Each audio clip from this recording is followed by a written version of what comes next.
보통은 이제 아이가 생기면 네네. 더 열심히 일을 해야 된다 생각을 하잖아요. 아무래도 이제 아이를 양육을 해야 되니까. 네. 근데 저는 오히려 아이가 생기면서 내가 이렇게 사는 게 맞을까라는 고민을 하게 됐어요. 왜냐면 저한테도 하나의 에피소드가 있는 게, 저는 이제 기억이 안 나지만 제 부모님한테 들은 에피소드인데, 제가 어렸을 때 저희 아버지도 해외 출장을 많이 다니셨던 분이었어요. 네.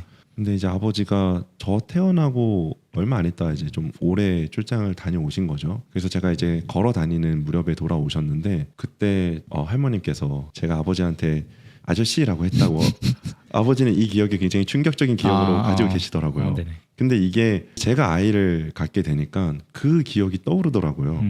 그러면서 과연 내가 지금처럼 정신없이 출퇴근하면서 사는 이 삶을 살다 보면 내 아이와 나의 어떤 그 유대 관계는 좋을까? 라는 생각이 되게 들었어요. 첫 번째로. 그리고 또 하나는 이제 저한테 영향을 준 게 저희 형이었어요. 저희 형은 지금 이제 프리랜서로 일을 하고 있는데 형이 지금 자녀가 셋이 있어요. 근데 형이 그 첫째와 둘째를 키우는 모습을 봤을 때 아이들이 아빠를 너무 좋아하는 거예요. 잘 놀아주기도 하고, 일이 있을 때는 일을 가지만 또 일이 없을 때는 같이 아이들하고 시간을 많이 보내고 하니까 석양을 보러 가기도 한다든가, 갑자기 막 바다에 데리고 가서 놀기도 한다든가, 그 모습이 너무 좋게 보이는 거죠. 그래서 이제 저한테 질문을 던지기 시작한 게, 이대로 살아도 되는 걸까? 나는 과연 이렇게 살다 보면 아이와 나는 어떤 관계가 될까? 이 고민을 시작하게 된 게 저한테는 이제 퇴사로 이르게 되는 계기가 된 거죠. 근데 그런 분들도 있더라고요. 아이랑 온전히 시간을 보내야겠다고 해서 막 시간을 내고 했는데 하루 종일 같이 있어 봤는데 아이가 내가 원하는 게 아니었어.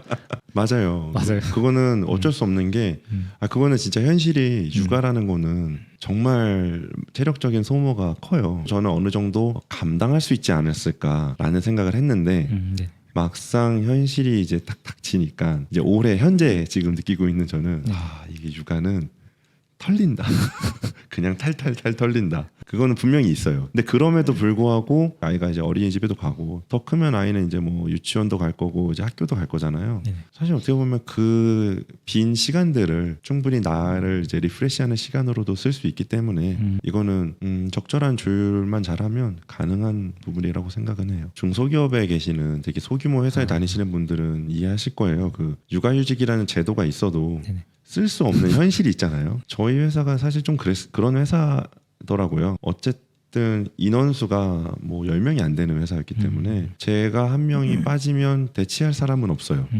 그렇다고 새로 누구를 충원하기도, 회사 규모가 새로운 인력을 충원하기도 되게 애매한 곳이었기 때문에 그 선택지는 사실상 고려를 안 했죠. 또 한 가지 이유가 있긴 있었어요. 그때 당시 회사가 이제 지방으로 이전하는 계획이 있었거든요. 네네. 근데 저는 사실 이제 거기까지는 출퇴근하기가 너무 먼 거리이기 때문에 네네. 전혀 상관없는 어떤 지역으로 주거지로 옮긴다는 건 더 큰 부담이 있는 거라 회사를 그만두는 걸로 이제 결정을 하게 된 거죠. 저 처음 회사를 퇴사할 때가 떠오르는데, 그때는 정말 욕을 엄청 먹었어요. 지나고 나면 이해는 할 수 있는 게, 앞서서 저의 사수가 퇴사를 했어요. 2달 전에 사수가 퇴사를 했는데, 근데 좀 얄미운 게, 그 사수한테 저도 이제 퇴사할 생각이 있습니다라고 얘기를 했는데, 갑자기 제가 계획했었던 시점보다 한 2달 정도 앞서서 나 떠난다 이러면서 가버린 거예요. 나도 계획이 있고 나도 그때 이제 준비를 하고 있었는데 홀랑 가버리니까 모든 그분의 일이 저한테 다 넘어온 거잖아요. 네네. 그때 한 3년 정도밖에 안 됐거든요. 직장 생활한 지 3년 차 정도밖에 안 됐었는데, 해외 영업팀에서 인력이 빠져버렸는데 제가 또 퇴사한다고 하니까 솔직히 말해서 이제 모든 이제 욕은 이제 제가 다 먹게 되는 거죠. 대신 먹었네요.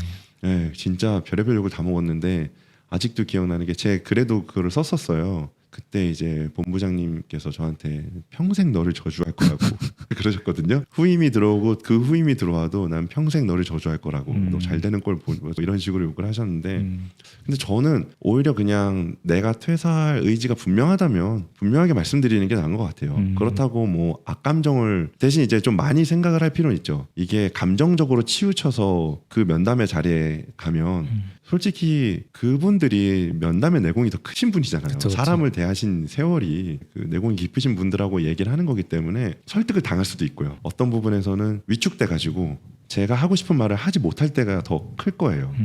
그렇기 때문에 내가 왜 퇴사를 하고 싶은가에 대한 생각을 정말 깊게 깊고 오랜 시간 진지하게 해본 다음에 오픈을 하는 게 첫 번째 중요한 거. 절대 하지 말아야 될 거는 회사에 대한 불만을 굳이 막 이렇게 토로할 필요는 없는 것 같아요. 네, 회사가 잘못된 부분은 분명히 보일 거 아니에요. 네네. 퇴사를 고민하는 사람이라면 다 보일 거예요. 어떤 상사가 마음에 안 들고 이런 일 처리 방식은 저랑 안 맞아요. 뭐 이런 거 분명히 있을 거예요. 네네.